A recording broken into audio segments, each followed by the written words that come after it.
जय श्री कृष्ण। राधे राधे। आज है पुरुषोत्तम मास का 10वां दिन और पावन मंगलवार। आज का दिन भगवान श्री विष्णु के साथ साथ श्री बजरंगबली की कृपा पाने के लिए अत्यंत शुभ माना जाता है। कहते हैं कि आज किए गए छोटे छोटे उपाय भी बड़े संकटों को दूर कर सकते हैं, क्योंकि हनुमान जी तो हैं ही संकट मोचन। मंगलवार की सुबह ब्रह्म मुहूर्त में उठकर स्नान करें और लाल या केसरिया रंग के वस्त्र धारण करें। इसके बाद भगवान विष्णु और हनुमान जी के सामने दीपक जलाएं।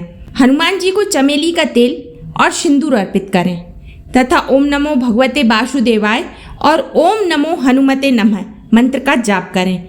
आज के दिन गुड़, चना, लाल फल या लाल वस्त्र का दान करना शुभ माना गया है।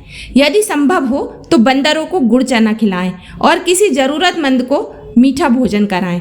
ऐसा करने से मंगल दोष, भय और आर्थिक बाधाएं कम होती हैं। पुरुषोत्तम मास में मंगलवार को सुंदरकांड या हनुमान चालीसा का पाठ करना भी अत्यंत फलदायी माना गया है। इससे घर में सकारात्मक ऊर्जा और भगवान की कृपा बनी रहती है तथा घर के क्लेश खत्म होते हैं। आइए अब सुनते हैं आज के दिन की पुरुषोत्तम मास महात्म कथा का 10वां अध्याय। ऋषि कहते हैं, हे सुंदरी, अब से तीसरा मास पुरुषोत्तम आएगा। उसमें स्नान करने से मनुष्य दोषों से छूट जाता है। इसके तुल्य कार्तिक आदि कोई भी मास नहीं है। सब मास तथा पक्ष और भी जो पर्व हैं पुरुषोत्तम मास की 16वीं कला के बराबर भी नहीं है।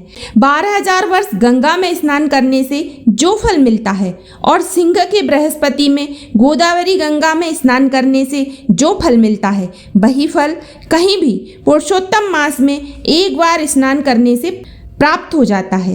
इसमें स्नान, दान, जप आदि करने से सब मनोवांछित फलों की प्राप्ति होती है। इसलिए तुम भी पुरुषोत्तम मास की सेवा करो।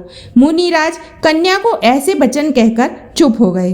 श्री कृष्ण कहने लगे, हे अर्जुन, मुनि के वचन सुनकर भावों से प्रेरित होकर वह मूड वाला क्रोधित होकर बोली, हे ब्राह्मण, मुझको आपके वचन ठीक नहीं लगे। माघ आदि मास किस प्रकार थोड़ा फल देने वाले हैं और कार्तिक आदि मास को कैसे कम कहते हो?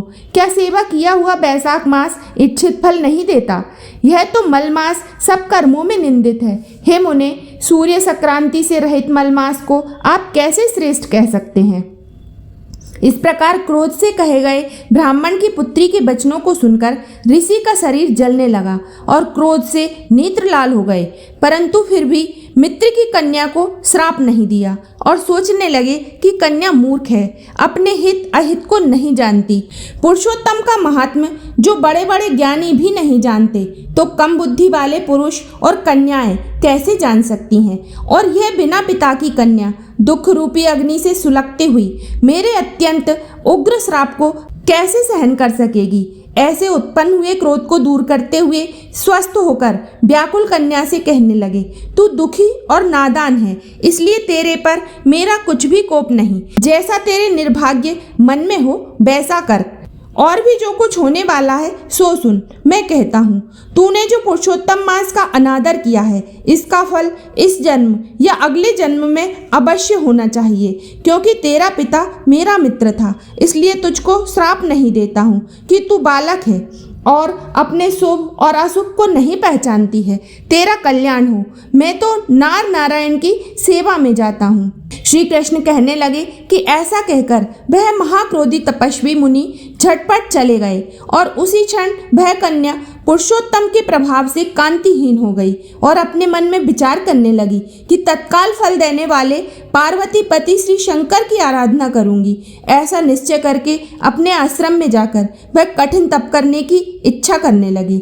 सूर्य कहने लगे, भय बाला प्रबल मुनि के वचनों को निंदित कर तथा बहुत फल वाले विष्णु और सावित्री पति ब्रह्मा को छोड़कर अपने वन आश्रम में केवल शंकर भगवान की सेवा करने लगी।